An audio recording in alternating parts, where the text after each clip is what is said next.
Evergrande.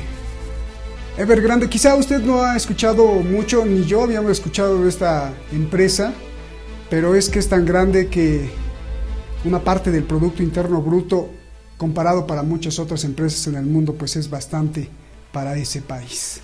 Evergrande es un sostén que tiene unos tentáculos gigantescos y que directa o indirectamente tiene millones de empleados. Evergrande podría para algunos causar un grave golpe a la economía de todo el mundo y para otros dicen que no va a pasar nada. Sin embargo, está en los titulares de todo el mundo. Evergrande podría ser Everchica para siempre, o desaparecer también, o ser más grande. Por eso vamos a preguntar aquí con nuestros expertos. Evergrande podría ser el talón de Aquiles de la más grande y gigante economía china. Soy Roberto Lamadrid y esto que es suyo, que siempre ha sido suyo, como siempre le digo, Detrás de la Razón. Comenzamos. La gigante china Evergrande se quedó sin dinero. Este jueves tienen que pagar un pequeño pago de 84 millones de dólares. Y no tiene, advierte Standard & Poor's. Evergrande tiene una pequeña deuda, 300.000 millones de dólares. ¿Qué es Evergrande? Es la constructora más poderosa y gigante de China y una de las más grandes del mundo. Tan grande que su economía es el 2% del Producto Interno Bruto de toda China. Según la propia Evergrande, tiene brazos en todos lados. Además de ser un gigante inmobiliario y bienes raíces, posee industrias de energía, salud, coches del futuro, tecnología y cientos de millones de clientes. Hasta un equipo de fútbol, la escuela futbolística más grande del mundo. Y construye el estadio más grande del mundo. Por si fuera poco, también le gusta el turismo. Construye una isla artificial con parques de diversiones, museos y centros comerciales. Pero todo esto puede desmoronarse. No tiene dinero. Puso a la venta activos, pero nadie se los compra. Ya puso a la venta incluso su torre de Hong Kong, valuada en más de 1.000 millones de dólares.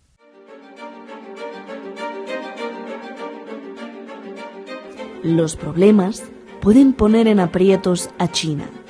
El Banco Central de China ya inyectó 14.000 millones de dólares al mercado. China estudia si rescatará a su empresa o la dejará morir.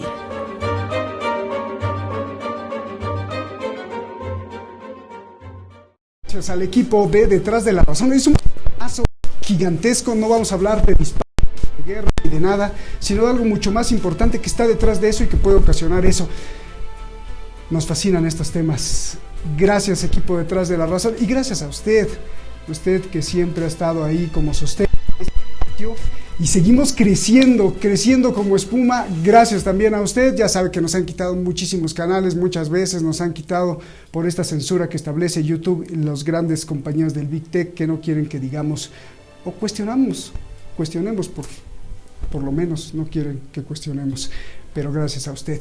Vamos directamente con nuestros invitados. Francisco Javier Martínez, que en este mes ha estado, como le dije la otra vez, estudiando muchísimo todos los acontecimientos del mundo, porque este septiembre ha tenido muchísimas cosas para analizar. Muchísimas gracias, Francisco Javier Martínez. Gracias por estar aquí. Y también está, pues, Jorge Santa Cruz. Hace mucho que no te veía. Un abrazo, Jorge Santa Cruz. Él es académico, sabe hacer periodismo, le gusta hacer periodismo de investigación y además enseña a sus alumnos. Muchísimas gracias, Jorge. Gracias a los dos. Comienzo contigo, Francisco. A ver, pues ya tienes la mesa puesta ahí. Evergrande o Everchica, ¿qué es esto? Primero platícanos qué es esto, dinos, cuéntanos, explícanos qué es esto y qué significado tiene para los que no sabemos. Por favor, adelante. simplemente una puntualización. Evergrande, el segundo promotor inmobiliario más grande de la República Popular China. Por encima de él el grupo Wanda, que es Country Garden, o Dalian Wanda, es decir, todas las empresas de Dalian Hexin Investment. Por lo tanto, es el segundo en cuanto a punto. También decir que si bien es verdad que es un problema que ya los mercados han ido descontando, porque este problema viene ya desde hace meses, ahora ha salido a raíz también, no voy a decir solamente, pero a raíz también de la lucha de la pugna entre Soros con Xi Jinping. Soros, uno de los promotores de la inversión globalista en la República Popular China, pero ahora han roto peras y ahora se declara o le declara la guerra a Xi Jinping. Evergrande es solo decir, y es una opinión que comparto con varios analistas financieros gigantescos, que ahora voy a decir, no va a haber un colapso financiero de y en la República Popular China. Preciso, no va a haber un colapso financiero en la República Popular China. Evergrande es el segundo y hay otros muchos desarrolladores inmobiliarios que están teniendo beneficio a pesar de las turbulencias. Evergrande es algo en cierta manera también querido por Xi Jinping, estos reajustes, por así decirlo, del enorme endeudamiento del sector, y también preciso, del sector capitalista de la economía china. La economía china tiene un sector capitalista y tiene un sector de capitalismo de Estado, es decir, de control del Estado, pues prácticamente de todo. Es decir, ¿por qué digo que no va a haber un colapso financiero de la República Popular China, como muchos analistas decían? Primero, el gobierno controla todo, incluido el Banco Central, los 4 grandes bancos estatales comerciales, ya que son, y que son además los más grandes bancos del planeta. Además controla los llamados bancos malos, que absorben los préstamos incobrables. Además el Estado chino también controla los grandes administradores de activos y la mayoría de las más grandes compañías. Por lo tanto, no será un colapso financiero, no será el Lehman Brothers de la República Popular China, porque sería confundir a la audiencia. No tiene que ver nada el capitalismo de Estado y esta crisis de esta compañía en concreto y del sector, por así decirlo, de cómo se ha ido produciendo la degeneración en el sector capitalista dentro del sector inmobiliario, de lo que se llama la financiarización, algo que corroyó y afectó en la crisis del 2008 al llamado mundo libre y que se comió por el camino a muchísimas personas, familias y empresas. Aquí estamos hablando de que hay una economía mixta en el sentido de un capitalismo de Estado, no es socialismo, no es comunismo. Eso sí queda claro. Sí, en el sentido purista del término, y del propio Xi Jinping, que dice que hay que construir el socialismo y que por eso hay que ir hacia un concepto, como dijo en mayo del 2021 ahora, de implementar lo que se llama la prosperidad común. Es decir, ya hemos logrado una acumulación de capital suficiente, la clase media poderosa, hemos erradicado la pobreza y el hambre que en Occidente resurge, y lo que pretende ahora es seguir sin que por así decirlo, sin que haya manifestaciones a lo Tiananmen de personas empobrecidas, ¿no? Lo que hay que decir que el 90% de la población china es propietaria de sus casas, de su domicilio, de sus casas, y sin hipoteca. Otra cosa es lo que se ha producido en esta, porque cuando se habla de la contradicción básica en la economía de la República Popular China, los economistas, por así decirlo, neoliberales, hablan de una contradicción entre inversión y consumo, crecimiento y deuda. Yo no creo para nada en eso. Creo más que la contradicción se da entre rentabilidad y productividad. El tamaño, la influencia crecientes del llamado sector capitalista de la República Popular China está debilitando el desarrollo de la economía y aumentando las desigualdades. Como Xi Jinping en este plan quiere hacer esto que llama él prosperidad común, es decir, hacerlo de la aceituna, que los ricos se queden por así decirlo, la no burguesía, pero sí burguesía de facto, pero la no burguesía en cuanto a poder de los multimillonarios chinos se vaya reduciendo a través de impuestos un poquito y contribuyan, se les obliga a que se vayan quedando como una de la punta de la aceituna y la otra punta de la aceituna, que la pobreza ya erradicada, pues que la clase media sea el grueso de la aceituna. Entonces, a todo esto lo que quiero decir es que los grandes analistas y para nada socializantes ni comunistas como el señor Ray Dalio habla que la crisis de deuda de Evergrande es manejable totalmente, y lo dice Ray Dalio de Bridgewater, también lo dice Larry Fink de BlackRock, que se ha enfrentado al señor Soros y ha dicho, que tú has retirado los capitales de China, pues yo voy a invertir más en China en mi fondo Made in China Fund, que es un fondo de índices de fondos ETF iShares, en donde un tercio todo está invertido en China en distintas empresas chinas. Lo que ha hecho Evergrande, y termino, es cruzar las 3 líneas rojas que Xi Jinping marcó en su lucha contra la financiarización, que es: primera línea roja, la relación entre pasivos y activos inferior al 70%, no lo cumple. Segunda línea roja, los coeficientes de deuda neta tenían que estar por debajo del 100%, no lo cumple. Y tercero, los niveles de efectivo tenían que ser al menos iguales a la deuda a corto plazo. Como esto no lo cumple y le ha dado varios toques desde hace un año, pues una carta que el señor CEO de Evergrande, Xu Jiajin, no sé chino, perdonadme, Jiajin, que en cantonés es Hui Kayan, pues una carta porque ya quería hacer ya empezaba con problema de liquidez, de una reestructuración de deuda. Ha contratado, y termino, ha contratado a los grandes de reestructuración de deuda, ha contratado a Han Locke, que es de Los Ángeles. En esto de la China comunista se contrata a un despacho de Los Ángeles, y Admiralty Harbor, un despacho de Hong Kong. ¿Qué quiero decir con esto? Que este Han Locke, en volumen de operaciones y en lo que es ha hecho operaciones en un volumen total más que todo el PIB de Canadá y de Rusia. Esto ya os digo, los especialistas que son en volúmenes de reestructuración de deuda. Y en cuanto a el suelo que tenga en activo, el suelo para albergar a toda la población de Portugal, es decir, ese suelo se puede ir vendiendo, suelo residencial, y luego tiene, eso sí, una deuda más grande que la de Nueva Zelanda. Entonces, el pago que va a haber el día 23, tenemos que estar pendiente de este pago que va a haber el jueves, que es correspondiente a parte de los bonos, porque ya explicaré luego por qué a esto. Tiene que ver con un esquema de Ponzi, con un esquema de cómo se ha financiado, y por eso Xi Jinping quiere ir contra los banqueros, contra la financiación que es bancaria, quiere ir contra esta especie de...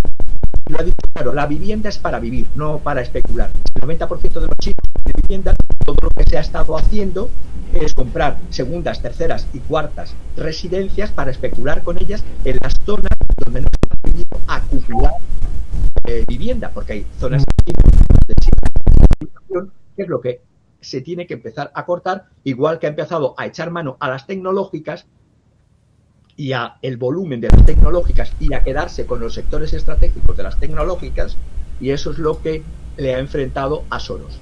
Bien. Tengo muchas preguntas para ti, Francisco. Vamos con Jorge. Antes de las preguntas, pues ahora desde tu visión, explícanos qué está pasando, por favor. Sí, mi querido Roberto, muchas gracias. Es un privilegio, como siempre. Al revés. Gracias, saludos a Javier, un abrazo muy fuerte hasta España y a todo el equipo de Detrás de la Razón. Lo que ha expuesto Javier ha sido fundamental. Lo que decía, citando a Xi Jinping, de que la vivienda es para vivir en ella, las viviendas son para vivir en ella, no para especular, tienen una razón, esas palabras tienen una razón. Por ahí del 2017, 2018, espero que la memoria no me falle, un profesor de economía de la Universidad de Texas A&M, Gan Lee, llevó a cabo un estudio, Roberto, y encontró que el 20% del parque inmobiliario chino, el 20% de las viviendas en China, estaba sin ocupar. Y tú puedes decir, bueno, ¿cómo es esto?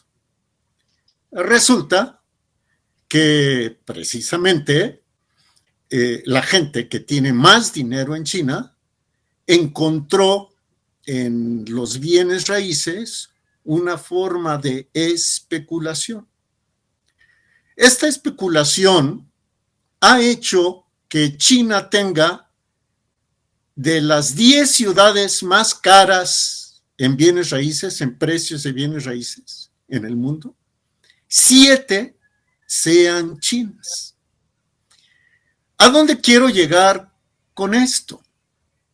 A que Xi Jinping, no justifico, simplemente describo, estoy haciendo una relatoría, no tomo ningún tipo de partido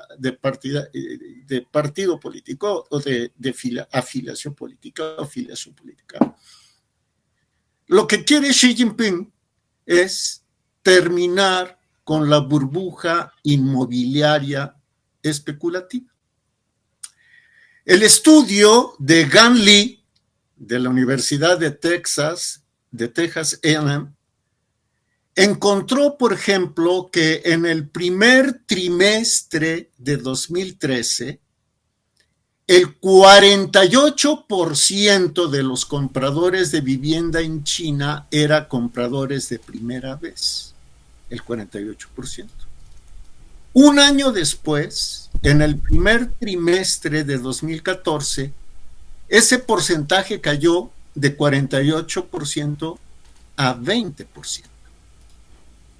Esto nos explica por qué 1 de cada 5 viviendas en China están desocupadas. En el año 2018, hace 3 años, desde las filas del Partido Comunista Chino en la Asamblea Nacional del Pueblo, se habló de la necesidad de cobrar un impuesto a la vivienda. Un impuesto a la vivienda que afectaría sobre todo a los que tienen viviendas más caras y que tienen viviendas que no ocupan. Entonces, y con esto concluyo porque el tema es muy vasto y creo que Javier tiene también muchos datos. Si se desnuda, como ya está pasando, la especulación inmobiliaria en China, puede prosperar con mayor facilidad la idea de gravar la propiedad en China. Si se grava la propiedad en China, Roberto, quienes tengan viviendas que no ocupen, ¿qué va a pasar?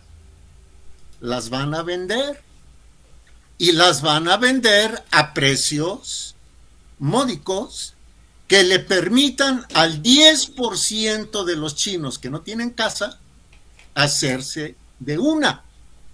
Entonces, para concluir, me suena increíble que Xi Jinping y el Partido Comunista Chino no se hubieran dado cuenta de que la segunda inmobiliaria se había excedido en la deuda. O sea, me parece increíble. Me parece fuera de lugar pensar que Evergrande informe a la bolsa de Hong Kong a sabiendas de que Hong Kong es reclamado como territorio chino por el gobierno continental, por el Partido Comunista Chino, y que la cúpula china no se hubiera dado cuenta. Entonces, ¿a dónde llego o a dónde quiero llegar? A que Xi dejó que esto llegara a tales niveles para ver qué otras inmobiliarias como Evergrande se han metido a la cuestión de la especulación y después descabezar el movimiento. Eso le va a dar legitimidad ante el pueblo, le va a permitir que la clase media crezca y se va a deshacer de elementos financieros y económicos indeseables. Finalizo. Además, cuenta con el apoyo de firmas extranjeras importantes, las mencionaba Javier, digo algunas. De las empresas y los bancos internacionales que tienen deuda de Evergrande, las principales son Ashmore, que tiene el 13.18% del total de la deuda de Evergrande con empresas extranjeras. BlackRock tiene el 11.19%. La UBS, este fondo de inversiones suizo, que posee el 9.17%. El HSBC de Gran Bretaña, que tiene el 6.69%. Y el Royal Bank de Canadá, que tiene el 4.96%. Estas 5 firmas extranjeras tienen casi el 50% de lo que debe Evergrande a corporaciones foráneas y apoyan a Xi. Entonces no va a haber problema como Lehman Brothers. En 2008 Lehman Brothers además debía $600,000 millones. Evergrande debe 300,000 y es una deuda manejable. Seguramente intervendrá el gobierno chino, dejará que esto crezca, mientras Soros estará diciendo a través de todos sus medios que se contagiará al mundo, que había una serie de quiebras en cascada, etcétera. Pero mira, ya abusé del micrófono. Perdónenme, se los devuelvo. Javier, Francisco, Javier, lo dijiste tú. Soros dice retiro, pero entonces gente como BlackRock y otras dicen no, pues entonces yo invierto y aprovecho el vacío. Esto me surge otra duda. Quiere decir que por lo menos, si tú mencionaste un tercio, por lo menos un tercio de la infiltración económica extranjera está en China. Esto quiere decir que, bueno, más allá de lo que tú mismo cuestionabas, ni siquiera no es que sea comunismo, sino que también el capital extranjero tiene agarrado así a China y que también se está liando con una guerra entre Soros y los otros. A Soros le gusta atacar a todo, le gusta atacar a Estados Unidos, le gusta atacar a los países pobres, le gusta atacar a los países ricos, él no tiene piedad.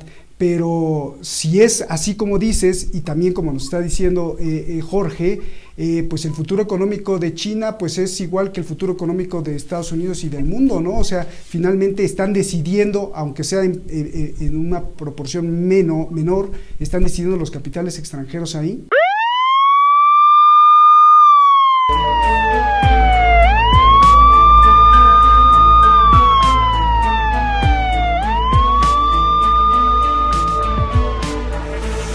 Lo que sí se producirá, pero no sé si mis ojos lo verán, es con el tiempo un enfrentamiento, pero muy a largo plazo, entre Rusia y China, lo que ahora son aliados. Entonces aquí yo sí preveo una colisión con el sionismo. Comience a propiciar actitudes guerreristas, hostiles, francamente abiertas contra China. El pueblo chino se considera un pueblo elegido.